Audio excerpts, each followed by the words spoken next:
We're on. Wow. We're in the office. I can't believe we're actually here. Oh my goodness. Good evening, everybody, and welcome to Cocktails, Controversy and Conservation. I'm Chris Gambian. I'm the Chief Executive of the Nature Conservation Council of New South Wales. Jackie Mumford, you're a real person. I can't believe this. I know. Who would have thought when we started this event online, however many months ago, that we'd actually be back in the world, in the office here in Chippendale. It's wonderful to actually be here in person. Before anybody, we know that this is not COVID safe distance, but there's no price we're not prepared to pay for high quality art. It's true. And I've been tested. I can say I am COVID free, so don't worry. Tonight, we've got a fantastic special guest. Thomas Mayer is a great friend of mine and best known as the person who had the extraordinary job of taking the Uluru Statement of the Heart around the country to audiences really wide and far to spread the message of the Uluru Statement. Thomas, welcome. Welcome to Cocktails. Thank you. It's good to be here with you. Now, Jackie, we're in the office. We've got a whole new setup here, but run us through those rules. Yeah, for sure. So before we get started, it is Cocktails as usual, while Chris and I are here in person, and we hope that as the weeks go on, more and more people will be able to join us here in the office. But for tonight, same as always, grab yourself a drink, settle in for the evening. The event is being recorded, so if you want to watch it later, you can. If you have any questions for us, please pop them in the chat. And you might want to get started just by popping in the chat where you're calling in from. Let us know which Indigenous country you're calling in from around Australia. And as always, if you're enjoying the show tonight, please donate to Nature Conservation Council. Because? Koalas grow on trees, but money does not. That's right. Okay. So, Thomas, Uluru Statement of the Heart. A lot of people would know a bit about the Uluru Statement and probably not the backstory and where it came from and what it is. Walk us through it. What is the Uluru Statement? Yeah, well, I guess I've got to take us back a little bit first. I'm coming to you guys from Larrakia country in Darwin. This is where I first became involved in the process that led to the Uluru Statement. So I acknowledge country here, Larrakia people that are also past and present. I was an author for a long time, became a union official and an activist organising in the struggle for Aboriginal and Torres Strait Islander rights and the many injustices that we experienced. And really, for myself, realising this struggle that we had in our effectiveness in advocacy for our, about our issues and to hold the decision makers to account.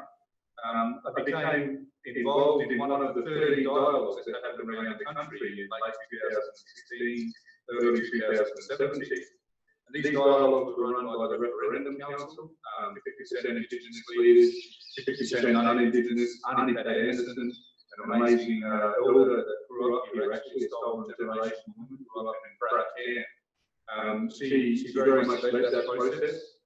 And it was our opportunity as Indigenous peoples to say what we wanted as far as empowerment and constitutional recognition goes.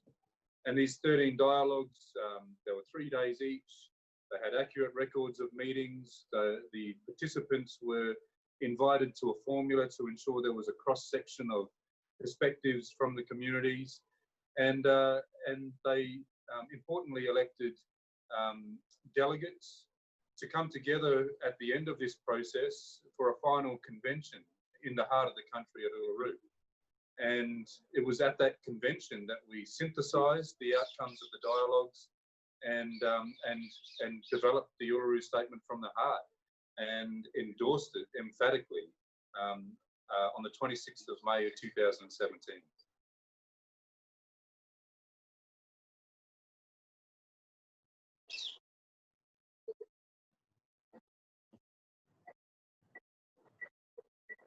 And who was there and how you represented the views of those, such a diversity of people? Yeah, it was hard work. Consensus building is always hard work. It takes compromise amongst yourselves. It takes listening. And it's difficult work. There was around 250 people at Uluru at that convention. There was a massive Aboriginal flag on one side of the room and a massive Torres Strait Island flag. And there was a lot of passionate debate. And around 20 of the 250 walked out on the second of 3 days at Uluru with a position that was different to the majority. You know, they had a different point of view and they tried to leverage their position. But, you know, I mean, that's politics and it's normal. I would really like the listeners today to understand and to really acknowledge that Aboriginal and Torres Strait Islander people are no more homogenous than any other group of human beings. To think that we need to have 100% agreement about something as important as the rule book of the nation, I mean, it really is to dehumanize us, you know. And so that was normal, but, you know, it was a wonderful thing, this moment of consensus where we came back on that third and final morning, heard Professor Megan Davis, a Cobble woman, an expert on public law, read the Uluru Statement that had been worked on through the night into the early hours of the morning for the first time. And we stood as one, endorsed it with, you know, tears of joy. We were embracing each other. I remember my cheeks were sore from smiling all morning. It was such a wonderful moment. And I mean, if we've got time, maybe I can recite the Uluru Statement for you, if you like. That'd be amazing. Yeah, go for it. it. It takes about 4.5 minutes, but maybe not everybody has heard it or read it. So we gathered at the 2017 National Constitutional Convention, coming from all points of the southern sky, make this statement from the heart. Our Aboriginal and Torres Strait Islander tribes were the first sovereign nations of the Australian continent and its adjacent islands, and possessed it under our own laws and customs. This our ancestors did according to the reckoning of our culture from the creation, according to the common law from time immemorial, and according to science more than 60,000 years ago. This sovereignty is a spiritual notion, the ancestral tie between the land or Mother Nature and the Aboriginal and Torres Strait Islander peoples who were born therefrom, remain attached thereto, and must one day return thither to be united with our ancestors. This link is the basis of the ownership of the soil, or better, of sovereignty. It has never been ceded or extinguished, and it coexists with the sovereignty of the Crown. How could it be otherwise? That a peoples possessed the land for 60 millennia, and this connection is severed in a matter of 250 years. Lost a bit now. With substantive constitutional change and structural reform, we believe this ancient sovereignty can shine through as a fuller expression of Australia's nationhood. Proportionately, we are the most incarcerated people on the planet. We are not an innately criminal people. Our children are alien from their families at unprecedented rates. This cannot be because we have no love for them. And our youth languish in detention in obscene numbers. They should be our hope for the future. These dimensions of our crisis tell plainly the structural nature of our problem. This is the torment of our powerlessness. We seek constitutional change to empower our people and take a rightful place in our own country. When we have power over our own destiny, our children will flourish, they will walk in two worlds, and their culture will be a gift to their country. We call for the establishment of a First Nations voice enshrined in the Constitution. Makarrata is the culmination of our agenda, the coming together after a struggle. It captures our aspirations for a fair and truthful relationship with the people of Australia and a better future for our children based on justice and self-determination. We seek a Makarrata Commission to supervise a process of agreement making between governments and First Nations and truth-telling to the nation. In 1967, we were counted. In 2017, we seek to be heard. We leave base camp and start our trek across this vast country. We invite you to walk with us in a movement of the Australian people for a better future. So I hope you felt there, you know, I mean, those powerful words. I hope you felt what we felt that morning. And it's something that should be celebrated in this country. And it certainly should be realised, those proposals in the statement. I think it's an amazing piece of writing, and I don't know how many times I've read it and felt kind of it's quite a moving piece of writing. Talk a little bit about the detail. Like it's beautiful, but it's also quite specific, and it does ask for and call for a number of quite important things. Can you just walk us through some of those things and what do they really mean in practice? Well, that's the great value that the Uluru Statement has. It is very specific about the reforms that we require and that we desire to be able to empower ourselves to take care of all the issues that exist because of colonisation. The incarceration rates, proportionately the most incarcerated people on the planet. The life expectancy gap, almost 10 years. And so we're quite specific about that. The other thing is that it comes from an unprecedented consensus. I took a bit of time to explain the process because it gives it great legitimacy. And when we support self-determination, for us that supports self-determination for Indigenous peoples, the greatest thing we can do is acknowledge the Uluru Statement as a self-determined position on reform that creates the ability to regularly reach consensus and then have self-determination about our political priorities and desires. So the Uluru Statement calls for a voice, a First Nations voice enshrined in the Constitution, and the voice is simply about that mechanism, that representative body, so we can come together, determine what's the most important to us, have the debate and reach consensus amongst us, and then say to the nation and say to the Parliament directly, this is what we want, this is what must be done. And there's great power in that. Secondly, the voice being constitutionally enshrined protects the voice from the fate of all other voices that Indigenous people have had. We've had many iterations of a voice before.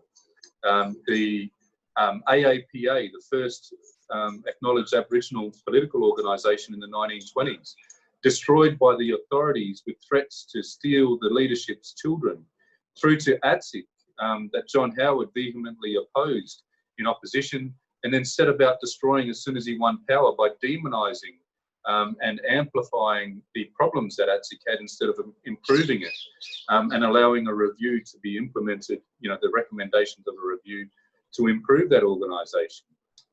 He just got rid of it with a stroke of a pen through a simple act of repealing it in Parliament. And so the constitutional enshrinement is about protecting our voice from hostile governments like that. It's so important. And the other thing is the Makarrata Commission, a process of truth-telling and agreement-making. It's about treaty. It's about telling the truth to the nation. And these are very reasonable and tangible proposals. And sadly, the government has dismissed it. Since 2017, Malcolm Turnbull was the first one. But we can't take no for an answer. There's been many statements and petitions throughout our history. The Day of Mourning, the Yirrkala Bark petitions, the Barunga Statement, the Larrakia petition to the Queen, all of them have failed to achieve what they proposed because governments and politicians have walked away or broken promises. And the Uluru Statement can't be that one this time.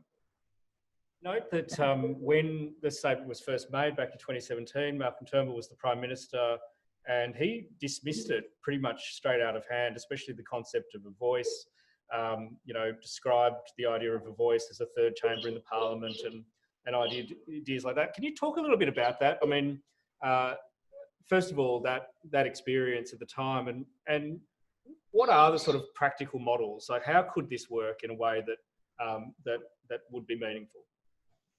Yeah, well, Malcolm Turnbull dismissed it on the basis of a lie, really. Well, several lies. Firstly, he said that we were calling for a third chamber to Parliament. And basically, that's a tactic of scaremongering. It was the same tactics used when native title was being negotiated, where John Howard actually said that we would have this right to veto legislation, to block supply, to take people's backyards. None of it was true. Of course, and that's what a third chamber effectively is. It would be would need to pass through the lower house and the upper house and then a First Nations chamber. And that's not what we're calling for. First Nations, of course, would love that sort of power. But we know that both major parties and certainly the Australian people would not accept that sort of reform. And so what we're calling for is the ability to have a voice that is able to advise in a very transparent way and in a very collective way that then can go and campaign and put political pressure on when to affect legislation and policy. And so Turnbull was really lying about that. The other thing he said was that the Australian people wouldn't support this. And I know, both from research, from polling, and from my own experience of travelling the nation, talking to people from all different political perspectives, so not just progressive people, also conservative people, and experiencing the great support that this has. Australians are ready. It's time, they think, to take this step. Yeah, and Thomas, that's while Turnbull's reaction was quite shocking, and as you say, based on a lie, it clearly demonstrates an amount of power that you built up to even have that have that acknowledged in the Prime Minister, with the Prime Minister of the country. Just love to hear a bit more about how you built that power up, and how you sort of built the base of people that you had, that you could get to the stage where you could have that presented to the Prime Minister. Yeah, it came from our activism. It came from Aboriginal and Torres Strait Islander activism and the activism of our allies. And that wasn't something that happened in 2015 and 2016 sort of thing. It's something that goes right back to those moments that I mentioned, the AAPA, the Day of Mourning, those other gatherings and petitions and statements, and learning lessons from those.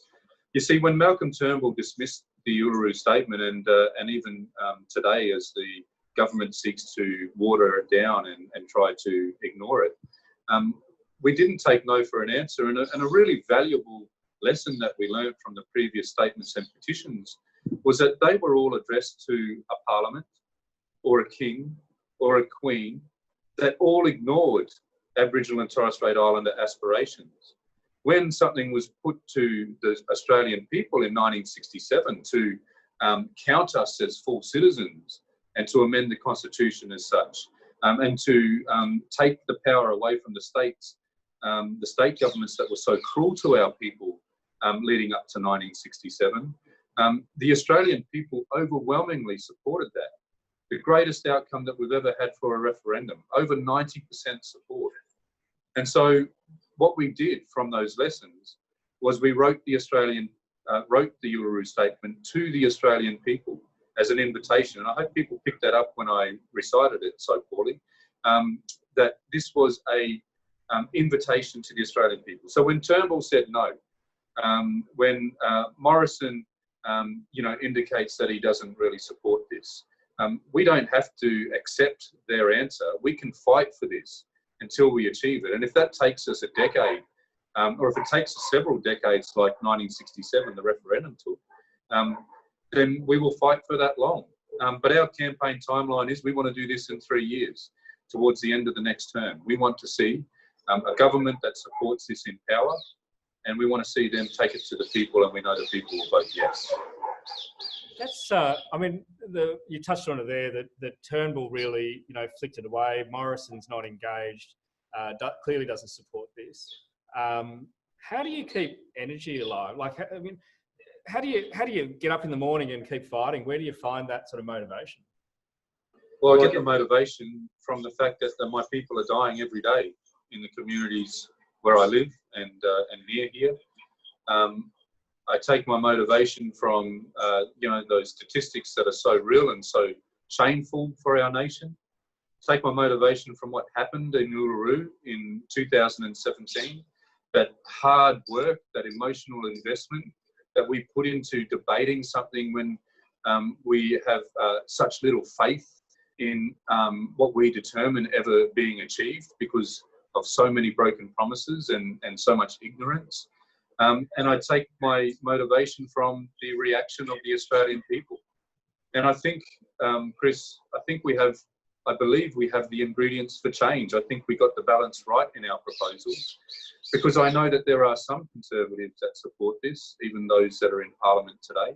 I know that there is even those that, as an MUA official and member in Wharfie, that I would normally disagree with about a lot, about industrial matters and matters of social policy that support this.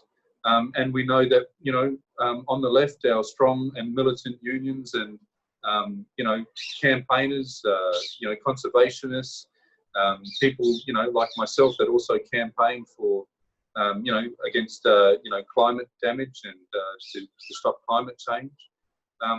You know, we have support across the political spectrum, and I know we can win it. On that thought about conservationists in particular as allies, one of the things that I was surprised to learn when I took this job was that the conservation movement kind of has a bit of a history with some Aboriginal issues, particularly many you know, decades ago around land rights and things like that. It wasn't necessarily a complete unity ticket all the way through history. What do we do? What is the way forward for a close, practical, effective solidarity between the conservation movement and First Nations Australians?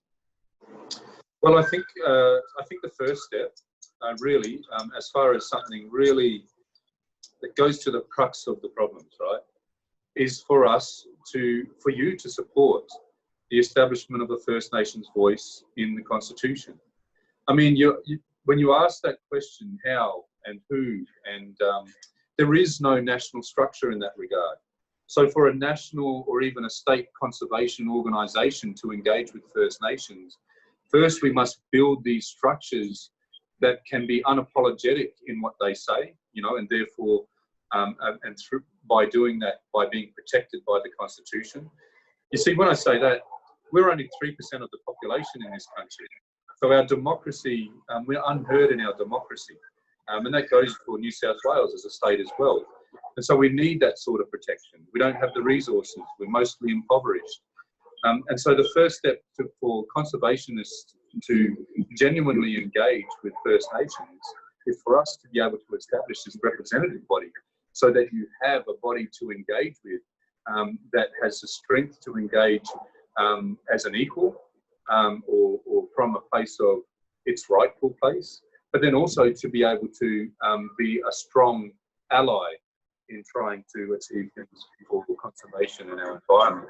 And I'll just add this finally on that point, that when Aboriginal and Torres Strait Islander people have a place in this country, have a voice in the centre of decision making, then also the mountains and the seas and the estuaries, you know, our lakes and our rivers also have a voice in the centre of decision making, because we are the custodians of the environment for more than 100,000 years. And so I hope that your people see this link, that when you empower First Nations people in the Constitution, then you also constitutionally empower the environment, you know, and the custodianship of the environment. Wow, that's an incredible thought, and I think a lot of people will support you. We certainly do. Jackie, we've got some questions from folks at home. It's a bit harder to read the questions today. It's not as smooth as when we're at home. Although easier to drink our wine. It is much easier. Yeah, cheers to that.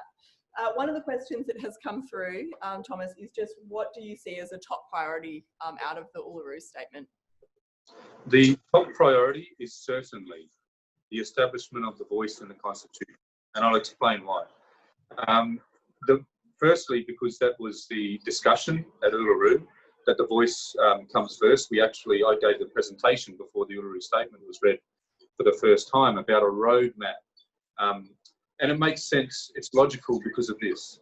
To establish a Makarrata Commission in the most effective way, you would establish the representative body to negotiate that with the federal government. Secondly, when it comes to the other elements of the Uluru Statement, treaty and truth-telling, the voice is vital to treaty making. At the moment, there are treaties being made or the process is underway in Victoria. In the Northern Territory, there's a treaty commissioner, Mick Dodson. In Queensland, they've begun the process. In South Australia, they began, but when a hostile government was elected, it was ended. So a voice is really important in a federal system where these negotiations are between the state and First Nations, that we build this strength, this power, a national representative body to negotiate what the federal government's obligations are to those agreements in the states, and also when it comes to a log of claims, because First Nations in a state can only claim so much in a negotiation there, because the state governments only have so much power. They only control so many things. They don't control the majority of the purse. And the federal government has leverage over the states to undermine whatever they agree, because of that constitutional power that they have. So the voice is really important. Secondly, on truth, the voice comes before truth, because when you say, like, truth-telling must come first, it's a bit of a nonsense, because how long is a piece of string? We've got so much truth-telling to do. And truth-telling has been going on for a long time. The truth alone doesn't change things.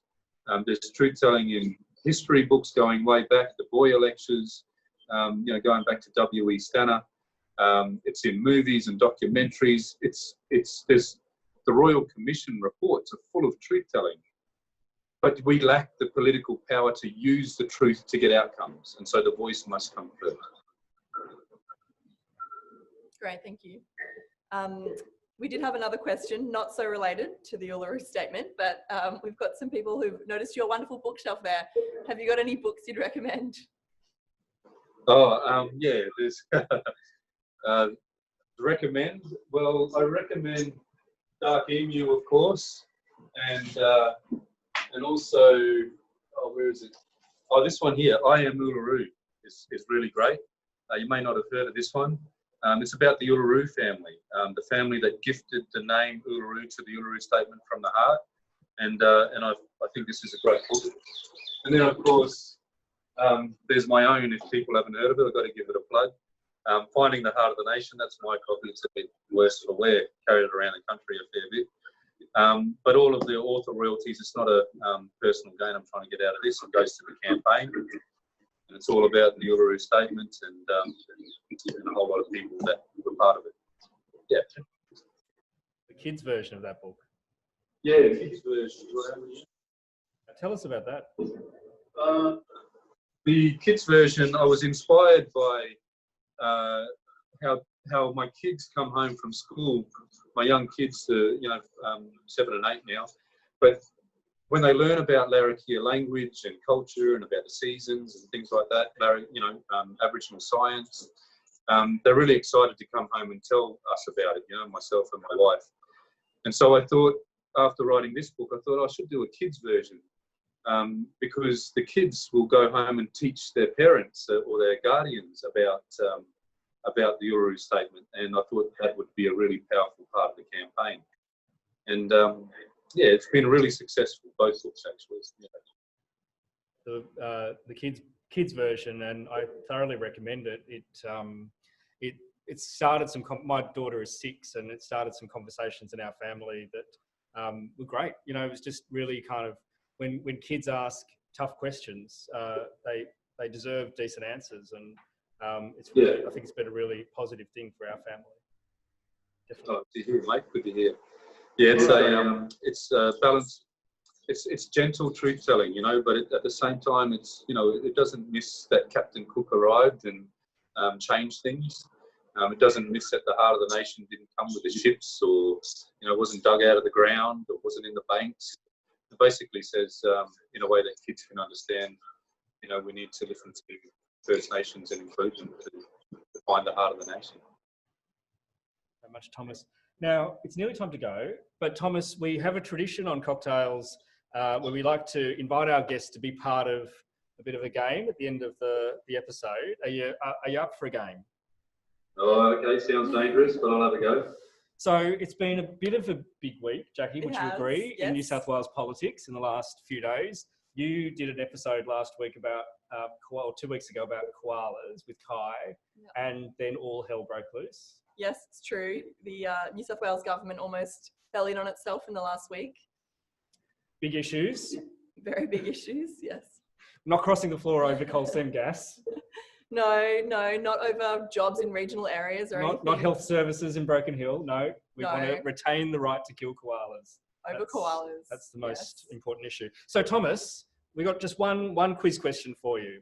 Okay, which of these things, now we should just say for clarity, that you're not in New South Wales right now, so you are blissfully unaware of the hijinks of New South I Wales. have heard some things about it. I tend to listen to news radio, so yeah. Typical bloody inner city lefty listening to the ABC. Okay, now which of these things didn't happen in New South Wales politics in the last week? Okay. The Deputy Premier threatened to cross the floor of Parliament against his own government and still stay being the Deputy Premier.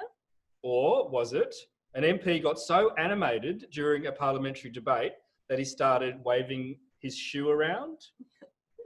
Or that the only negative feedback the government received on its controversial koala step during the actual consultation process was from a property developer best known for handing over a brown paper bag of cash to a politician in the back of a Bentley? Or was it that the parliamentary dining room decided that its special lunch special for the week would be grilled barramundi? Or grilled barra? Grilled barra. Okay. Well, I hadn't heard some of those things. What a circus. I've got no idea, to be honest. But I will say these same people probably think that Aboriginal and Torres Strait Islander people can't run a coherent, representative body. And I think we could certainly do better than them. Fear that you don't have a lot of supporters amongst our friends in the National Party. Maybe I'm wrong. Maybe I'm wrong. Maybe I'm wrong. Don't write in. Maybe I'm wrong. No, write in, actually. Write in. Yes. If you're in the National Party and you support the Uluru Statement, need to support the Uluru Statement as well. definitely right. The unfortunate news is, Thomas, it was a trick question because all of those things did in fact happen in New South Wales Parliament in the last week. That's right. This my week, God, it is a circus. because the truth is always stranger than fiction, the parliamentary dining room decided that its special for the week would be grilled barra. I think we've got a picture of the menu item. So never let it be said that public servants in the Parliament don't have a sense of humour. Yeah. So much, Thomas, for joining us this week. What do we got next week, Jackie? Yeah, thanks so much for joining us. Wonderful to hear the story of your journey, Thomas, and to hear you actually recite the Uluru Statement was incredibly powerful, and I'm sure all the people watching at home felt that through their screens. So thank you so much for that. Join us again in 2 weeks. We'll be back talking gas. Good timing with ScoMo's wonderful announcements this week, but we'll be back in 2 weeks talking all things gas in New South Wales and Australia. Thanks as ever for, I don't know which camera I'm supposed to be looking at, but thanks as ever for joining us for Cocktails, Controversy and Conservation. If you're liking what you're seeing on these episodes, please, if you can, jump onto the website and chuck us a few dollars. It is how we keep the show on the road. NCC relies entirely on donors to do our advocacy work. So if you can support us, that would really make a huge difference. We really appreciate it. And thanks to the literally hundreds of people who have already kicked in and helped us in our work. Yeah. Thanks so much for joining us. See you next time.